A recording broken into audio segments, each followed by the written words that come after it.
The CAMWorks ShopFloor Publisher add-in for SolidWorks allows you to generate shop floor files for a part model assembly that has been programmed using SolidWorks CAM.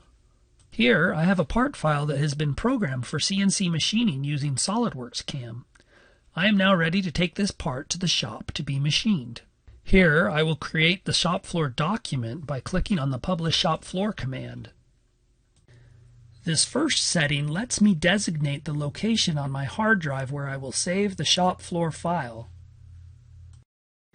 Here I can choose to output the G-code file and setup sheet information to be included in the shop floor document.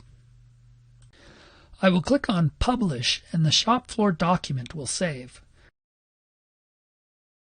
Once it is done, I can click here to browse the file location of the shop floor document.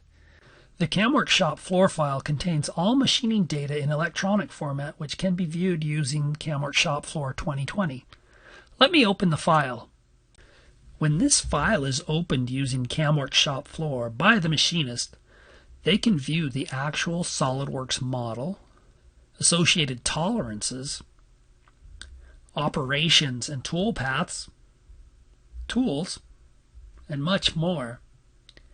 Machinists can step through the toolpath or run the simulation to verify the machining. Setup sheets can be viewed, and G-code can be extracted to machine this part. SolidWorks CAM users can now use CAMWorks ShopFloor to manage their machining data.